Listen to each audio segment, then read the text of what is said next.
Varapuzha merchants club 9ാം വാർഷികവും കുടുംബ സംഗമവും വരാപ്പുഴ ഗ്രാമപഞ്ചായത്ത് standing committee chairman T P. Poly ഉദ്ഘാടനം ചെയ്തു. ക്ലബ് പ്രസിഡന്റ് സാജൻ ചക്കിയത്ത് അധ്യക്ഷത വഹിച്ചു. ജീവകാരുണ്യ പ്രവർത്തകനായ ശ്രീമതി ലിത ആൽബിയെയും സാമൂഹ്യ പ്രവർത്തകൻ ശ്രീ മനോജ് കുമാർ എമ്മിനെയും ആദരിച്ചു. Doctor Jayachandran, A K. Pius, Vincent M G, Dinesh Babu, doctor Jyothi, Jayachandran, Saji P എന്നിവർ പ്രസംഗിച്ചു. നമ്മുടെ രണ്ട് മകൾ വ്യക്തിത്വങ്ങളെ നമുക്ക് ആദരിക്കാനും സാധിക്കുന്നുണ്ട്. അതാണ് ഏറ്റവും വലിയൊരു കാര്യം. പിന്നെ ഇപ്പം മനോജന ഇപ്പൊ നമുക്കൊരു പാമ്പിനെ കണ്ടു കഴിഞ്ഞാൽ നമ്മുടെ വീട്ടിലൊരു പാമ്പിനെ കണ്ടു കഴിഞ്ഞാൽ നമുക്ക് വേണമെങ്കിൽ നമ്മൾ പേടിച്ചു പോകും അല്ലേ? നമ്മളെല്ലാവരും പേടിച്ചു പോകും. ഒരു പാമ്പിനെ കണ്ട് അല്ലെങ്കിൽ നമ്മളെല്ലാം ജോത്സ്യൻ്റെ അടുത്തേക്ക് കൊടുക്കും. കാരണം നമ്മുടെ വീട്ടിൽ പാമ്പ് പോലെ അല്ലെങ്കിൽ നമ്മുടെ ഉള്ളിലേക്ക് പോകും. അപ്പൊ നമുക്കറിയാം. അപ്പൊ നമ്മൾ സാധാരണ ഒരു പാമ്പിനെ കണ്ടു കഴിഞ്ഞാൽ മനോജിനെ വിളിക്കണം. മനോജിന്റെ തൊഴിലിനെ മാറ്റി വെച്ചോണ്ടാണ് നമ്മൾ വിളിക്കുമ്പോൾ ഓടി വരുന്നത്. ഒരാളെ പെട്ടെന്ന് ഓടി വരാൻ പറഞ്ഞാൽ ചിലപ്പോൾ മനോജ് ഓട്ടത്തോടെ ജീവിക്കുന്ന വ്യക്തിയാണ്. അദ്ദേഹം ആ ഓട്ടർഷ കയറ്റിയിട്ടാണ് അദ്ദേഹത്തിന്റെ ഉപജീവനം മാറ്റി വെച്ചോണ്ടാണ് നമ്മുടെ വീടുകളിലേക്ക് ഓടിയെത്തുന്നത്. ഏത് പാചകത്തിലും മനോജിനെ വിളിച്ചാൽ ഓടിയെത്തും. ഇപ്പൊ ബ്ലഡ് കൊടുക്കണമെങ്കിലും മനോജ് ഓടിയെത്തും. അതുപോലെ തന്നെ ലിത ചേച്ചി ഒത്തിരിയേറെ പേർക്ക് സഹായം. എനിക്ക് തന്നെ ഈ സമീപ പഞ്ചായത്തുകളിൽ ലിത ചേച്ചി സഹായം എത്തിച്ചു കൊടുക്കുന്ന ആരും തന്നെ ലിത ചേച്ചിനെ കണ്ടിട്ടുണ്ടാവില്ല. ആരും കണ്ടിട്ടുണ്ടാവും എനിക്ക് തോന്നുന്നില്ല. പക്ഷെ ഫോണിൽ കൂടെ ബന്ധപ്പെട്ട് ആണ് അതിന്റെ സഹായങ്ങളൊക്കെ എത്തിച്ചു കൊടുക്കുക. അത് ഞങ്ങൾ വഴിയായിരിക്കും ഞങ്ങൾ എത്തിച്ചു കൊടുക്കുന്നത്. ചിലപ്പോൾ ഞങ്ങളുടെ ഫോണിലേക്ക് ഗൂഗിൾ പേ ഇതാണ് ചെയ്യുന്നത്. കുറെ ആൾക്കാരുടെ സഹായം വാങ്ങിച്ചുകൊണ്ടാണ് അതിന് നേതൃത്വം കൊടുക്കുന്നു. നേതൃത്വം കൊടുക്കുക എന്നുള്ളതാണ് ഏറ്റവും വലിയ കാര്യം. ഇപ്പോൾ സമൂഹത്തിൽ നല്ല കാര്യം ചെയ്യാം, മോശം കാര്യം ചെയ്യാം. അപ്പോൾ നല്ല കാര്യം ചെയ്യാൻ ഇവർക്ക് രണ്ടുപേർക്കും പ്രത്യേകം ആദരവ്. നമ്മുടെ ക്ലബും നമ്മുടെ ചിട്ടി കമ്പനിയും വളരെ നന്നായിട്ട് മുന്നേറട്ടെ. എല്ലാവരെയും സഹായ സഹകരണങ്ങൾ ഉണ്ടാവട്ടെ എന്ന് മാത്രം ആശംസിച്ചുകൊണ്ട് ഇത് ഔദ്യോഗികമായിട്ട് ഉദ്ഘാടനം ചെയ്യും. എന്തായാലും ഇന്ന് വളരെ സന്തോഷമുണ്ട്. എന്ന് വെച്ചാൽ ഞാൻ പറഞ്ഞ പോലെ വരാപ്പുഴയുടെ മകളെന്നാണ് എനിക്കും പറയാൻ ഇഷ്ടം. എന്ന് വെച്ചാൽ ഇപ്പോൾ എൻ്റെ നാട്ടില് ഒരു സ്വീകരണം ആദ്യമായിട്ടാണ്. കോനുമാവിലൊക്കെ ഇതേപോലെ എന്തെങ്കിലും സ്വീകരണം കിട്ടാറുണ്ടെങ്കിലും ജന്മനാട്ടിലൊരു സ്വീകരണം കിട്ടുമ്പോൾ അതും അവിചാരികമായിട്ട് ഞാൻ ഈ സാമൂഹ്യ പ്രവർത്തനത്തിലേക്ക് വന്ന ഒരാളാണ്. അല്ലാതെ നമ്മൾ ഒട്ടും ഇങ്ങനെ വരുന്നൊന്നും പ്രതീക്ഷിച്ചില്ല. കൊറോണയുടെ സമയത്താണെന്ന് തോന്നുന്നു ഇങ്ങനെ കുറേ ബുദ്ധിമുട്ടുള്ള ആൾക്കാരെ അറിഞ്ഞപ്പോൾ ഫ്രണ്ട്സ് വഴിയായിട്ട്, ഞാൻ ഒറ്റയ്ക്കല്ല ഇതെല്ലാം പറയുമ്പോൾ നമ്മളാണ് ചെയ്യണേ എന്നുള്ളത് ഒരു തെറ്റിദ്ധാരണ എല്ലാവർക്കും വരും. ഞങ്ങളൊരു ഗ്രൂപ്പാണ്, ഷെയർ ആൻഡ് കെയർ എന്നാണ് ഗ്രൂപ്പിൻ്റെ പേര്. ഗ്രൂപ്പിൻ്റെ പ്രവർത്തനങ്ങളെന്ന് വെച്ചാൽ നമ്മൾ ഗ്രൂപ്പ് മെമ്പേഴ്സ് തന്നെയാണ് അവരുടെ ചെറിയ ചെറിയ വിഹിതങ്ങളിലൂടെ ഫണ്ട് സമാഹരിച്ചിട്ട് ഓരോ ആവശ്യങ്ങൾ ഞങ്ങൾ ചെയ്യണത്. അതിപ്പോൾ മെമ്പർമാർ വഴിയാണ് കൂടുതലും ഞങ്ങളുടെ സേവനങ്ങൾ ആവശ്യക്കാരിലേക്ക് എത്തുന്നത്. അത് മെമ്പർമാർ നമ്മളുടെ അടുത്ത് പറയും. പിന്നെ ഇപ്പം ഇങ്ങനെ ഒരു ഗ്രൂപ്പ് പ്രവർത്തിക്കുന്നുണ്ട്. 2022 തുടങ്ങി ഷെയർ ആൻഡ് കെയർ പ്രവർത്തിക്കുന്നുണ്ട്.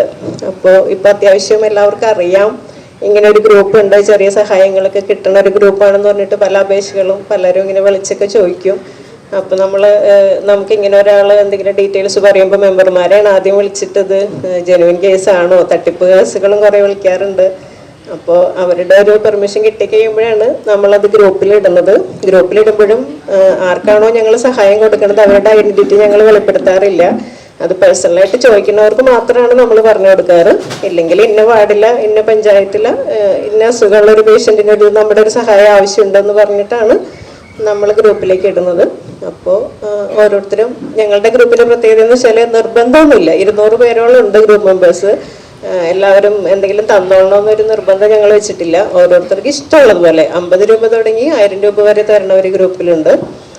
നമ്മൾ മനസ്സിൽ കണ്ട ഒരു ഫണ്ട് ആവുമ്പോൾ അത് നമ്മൾ ക്ലോസ് ചെയ്തിട്ട് എത്രയാണോ നമുക്ക് കിട്ടുന്നത് അത് ആ വ്യക്തിക്ക് കൈമാറും. അടുത്ത ആവശ്യം വരുമ്പോൾ ഞങ്ങൾ ഇതേപോലെ 0 തുടങ്ങി നമ്മൾ ഫണ്ട് സമാഹരിക്കണം. അതാണ് ഞങ്ങളുടെ രീതി. പിന്നെ ക്രിസ്മസ്, ഈസ്റ്ററൊക്കെ വരുമ്പോൾ ഞങ്ങൾ ഫുഡ് കിറ്റുകൾ കൊടുക്കാറുണ്ട്.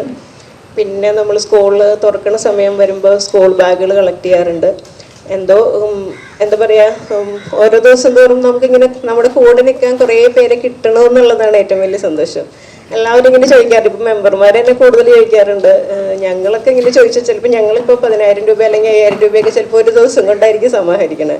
ഫുഡ് കിറ്റുകളൊക്കെ 100 കിറ്റുകളൊക്കെ ഞങ്ങൾ സമാഹരിക്കാറുണ്ട്. അതും അത്യാവശ്യം നല്ല പർട്ടിക്കൽസ് കിറ്റല്ല, ഒരു 700 രൂപയൊക്കെ വരുന്ന അത്യാവശ്യ സാധനങ്ങൾ അടങ്ങിയ കിറ്റുകളാണ് കൊടുക്കുന്നത്. അപ്പോൾ ഞങ്ങൾ ചോദിച്ചാൽ ഇങ്ങനെ കിട്ടില്ലല്ലോ, ഇതെങ്ങനെ പെട്ടെന്ന് ഇങ്ങനെ സമാഹരിക്കണം പറ്റണേന്നൊക്കെ ചോദിക്കും. ഞാൻ പറയും എന്തോ ഒരു വിശ്വാസം മറ്റുള്ളവർക്ക് നമ്മളിലുണ്ടായിരുന്നു, അതുകൊണ്ടായിരിക്കും. പിന്നെ സമാന ചിന്താഗതിക്കാരായിട്ട് കൂടെ നിൽക്കാൻ പറ്റിയ കുറേ ആൾക്കാരെ കിട്ടി എന്നുള്ളതാണ് ഷെയർ ആൻഡ് കെയറിൻ്റെ ഏറ്റവും വലിയൊരു വിജയം. അല്ലെങ്കിൽ ഇത്രയും വർഷമൊക്കെ നമുക്കിത് തുടർന്നുകൊണ്ടുപോകാൻ പറ്റുകയെന്ന് വെച്ചാൽ അതിന് ഞാൻ ദൈവത്തിനോടാണ് നന്ദി പറയണത്. നമുക്ക് എന്തെങ്കിലും ചെയ്യാൻ പറ്റുന്നുണ്ടല്ലോ, അപ്പോൾ അതൊരു വലിയ സന്തോഷമുള്ള ഒരു കാര്യമാണ്. പിന്നെ ഇപ്പോൾ ഡ്രസ് ബാങ്കിൻ്റെ കാര്യം പറഞ്ഞപ്പോഴും ഒത്തിരി പേര് ഡ്രസ്സുകൾ ഒരു പ്രാവശ്യമൊക്കെ യൂസ് ചെയ്തിട്ട് അലമാരിയിൽ ഇങ്ങനെ അട്ടിയിട്ട് വെക്കുകയാണ്. കുറേ പേരെങ്കിലും നമുക്ക് അറിയാം. പക്ഷേ ഈ പഴയ ഡ്രസ്സുകൾ ഇതേപോലെ ഡ്രസ് ബാങ്ക് തുടങ്ങുന്ന കാര്യം പറഞ്ഞപ്പോൾ എല്ലാവരും ഇങ്ങനെ ചോദിച്ചിരുന്നു, പഴയ ഡ്രസ്സൊക്കെ ആരെങ്കിലും വാങ്ങിക്കുമോ കൊണ്ടുപോകുമോ എന്നൊക്കെ ഉള്ളത്. നമുക്ക് വരാപ്പുഴയിൽ തന്നെ ഉണ്ടായിരുന്നല്ലോ ഒരു ചെറുമലച്ചിൻ്റെ ഒരു ഡ്രസ് ബാങ്ക് ഉണ്ടായിരുന്നു. അവിടെ ഞാൻ പോയി കണ്ടിരുന്നു. അപ്പോൾ അവർ ഡ്രൈ വാഷൊക്കെ ചെയ്ത് വയ്ക്കുന്നതുകൊണ്ട് ചെറിയൊരു എമൗണ്ടൊക്കെ വാങ്ങിക്കുന്നുണ്ടായിരുന്നു. നമ്മളത് ഫ്രീ ആയിട്ടാണ് കൊടുക്കണേ. പക്ഷെ ഒത്തിരി പേര് ആ ഡ്രസ്സ് എടുക്കാൻ വരുന്നുണ്ടായിരുന്നു. ഇപ്പോൾ സത്യം പറഞ്ഞാൽ ഞാൻ വീട്ടിൽ ഒരു റൂമിൽ തന്നെയായിരുന്നു ഡ്രസ് ബാങ്ക് അറേഞ്ച് ചെയ്തിരുന്നത്. അത് അത്യാവശ്യം ഒരു ഷോപ്പിലെ പോലെ നമ്മൾ കബോർഡൊക്കെ വെച്ചിട്ട് നല്ല ഭംഗിയായിട്ട് വെച്ചിരുന്നു. അത് മോള് ഹോസ്റ്റലിലായിരുന്നു. അവൾ നേഴ്സിങ്ങിന് പഠിക്കുന്ന സമയത്താണ് അവളുടെ റൂമിൽ തുടങ്ങിയത്. അവൾ ഹോസ്റ്റലിൽ നിന്ന് വന്നപ്പോൾ ഇപ്പം ഇത്തിരി ബുദ്ധിമുട്ടായി. സത്യം പറഞ്ഞാൽ ഇപ്പോൾ ഡ്രസ് ബാങ്ക് വീടിന് പുറത്തായി, വരാന്തയിലേക്ക് മാറ്റി. അതുകൊണ്ട് നമുക്ക് സൗകര്യക്കുറവുകൊണ്ടാണ് അങ്ങനെ മാറ്റിയത്. അപ്പോൾ ഇപ്പോൾ ഞാൻ അധികം ഡ്രസ് ബാങ്കിന് വലിയ ഇത് കൊടുക്കണില്ല. മറ്റേന്ന് വെച്ചാൽ നമ്മൾ ഒത്തിരി പേരോട് ചോദിച്ച് ഇങ്ങനെ വാങ്ങിക്കുമായിരുന്നു. ആരെങ്കിലും വരുമ്പോൾ അവർക്ക് മനസ്സ് നിറഞ്ഞ് ഡ്രസ്സ് കണ്ട് ഇഷ്ടപ്പെട്ടത് കൊണ്ടുപോകാൻ വേണ്ടിയിട്ട് കുറേ കളക്ഷൻസ് വേണമല്ലോ. ഇപ്പം സ്ഥലമില്ലാത്തതുകൊണ്ട് നമ്മൾ ആരോടും ചോദിക്കുന്നില്ല. അറിഞ്ഞ് കൊണ്ടുതരുന്നത് മാത്രമാണ് വാങ്ങിച്ചു വയ്ക്കുന്നത്. അത് ആർക്ക് വേണമെങ്കിലും വന്നെടുക്കാമെന്ന്. അത് ഞാൻ സാധാരണ എന്താ കിട്ടണതെന്ന് വെച്ചാൽ അത് സ്റ്റാറ്റസ് ഇടുകയാണ് ചെയ്യാറ്. അപ്പോൾ അത് കണ്ടു കഴിഞ്ഞിട്ടുണ്ടെങ്കിൽ 2-3 ദിവസത്തിനുള്ളിൽ തന്നെ നമുക്ക് അത് പോകും. അതും തീരെ പാവപ്പെട്ടവരല്ല സത്യം പറഞ്ഞാൽ ഡ്രസ് ബാങ്കിൻ്റെ വരണത്. ഡെയിലി യൂസിനൊക്കെ സാധാരണ ജോലിക്ക് പോകണം ഒത്തിരി പേര്. പിന്നെ കോളേജൊക്കെ തുറക്കാറാകുമ്പോൾ പിള്ളേർക്ക് കളർ ഡ്രസ്സുകളൊക്കെ വേണമല്ലോ. അങ്ങനെ പിള്ളേരുകൾ അങ്ങനെ ഒത്തിരി പേർക്ക് അത് ഞാൻ വളരെ സന്തോഷമായിട്ട് ഭയങ്കര ഹാപ്പിയായിട്ട് അത് കൊണ്ടുവരുന്ന ഒരാളായിരുന്നു. എന്ന് വെച്ചാൽ ഒത്തിരി പേര് അത് കൊണ്ടുപോയിട്ട് ഡ്രസ്സ് ഇട്ട് ഫോട്ടോ ഒക്കെ എടുത്ത് ഇട്ട് തരും. അപ്പോൾ അതൊക്കെ കാണുമ്പോൾ നമുക്ക് ഭയങ്കര സന്തോഷമാണ്. എന്ന് വെച്ചാൽ അവർ പറയും പഴയ ഡ്രസ്സ് എന്ന് പറയുമ്പോൾ ഞങ്ങൾ ഇതല്ലാട്ടാ ചേച്ചി പ്രതീക്ഷിച്ചെന്നാണ് കണ്ണ് നിറഞ്ഞൊക്കെ തിരിച്ചു പോകാറുണ്ട്. എന്ന് വെച്ചാൽ ഡ്രസ്സിൻ്റെ കാര്യത്തിന് സന്തോഷമായി എന്ന് പറഞ്ഞിട്ട്. പിന്നെ കല്യാണത്തിനൊക്കെ ഒരു ഒറ്റത്തവണ ഉപയോഗിച്ച ഡ്രസ്സുകളൊക്കെ നമ്മൾ ഏൽപ്പിക്കാറുണ്ട്. അപ്പോൾ അതൊക്കെ നമ്മൾ കല്യാണം ഉറപ്പിച്ചിരിക്കുന്ന കുട്ടികൾ തന്നെ കണ്ടെത്തിയിട്ട് ഇതെല്ലാം സ്റ്റാറ്റസ് ഇട്ട് തന്നെയാണ് നമ്മൾ കണ്ടെത്തുന്നത്. അങ്ങനെയൊക്കെ കൊടുക്കാൻ പറ്റുന്നുണ്ട്. മനുഷ്യനും പാമ്പും അല്ലെങ്കിൽ തമ്മിലുള്ള സംഘർഷം ലഘൂകരിക്കുക എന്നുള്ളത് മാത്രമാണ്. പാമ്പിൽ നിന്ന് മനുഷ്യന് സംരക്ഷണം, മനുഷ്യരിൽ നിന്ന് പാമ്പിന് സംരക്ഷണം. അതാണ് മുന്നോട്ട് കൊണ്ടുപോകുന്ന രീതി. ഇതിനുവേണ്ടി കേരളത്തിൽ 1500ഓളം പേരുണ്ട്. ഞാനിപ്പോൾ സ്ഥലത്തില്ല, ഓട്ടത്തിലാണെങ്കിൽ വിളിച്ചു പറഞ്ഞാൽ തൊട്ടടുത്ത പ്രദേശങ്ങളിൽ നിന്നൊക്കെ എന്നെപ്പോലെയുള്ള റെസ്ക്യൂവേഴ്സ് ഓടിയെത്തും. 10-20 മിനിറ്റ് കൊണ്ട് ഓടിയെത്തി കാര്യങ്ങൾ നടന്നു പോകുന്നുണ്ട്. അപ്പോൾ അതുകൊണ്ട് എല്ലാവരും വിളിക്കുക, നമ്പർ സേവ് ചെയ്ത് വെക്കുക. 98 47 76 44 03.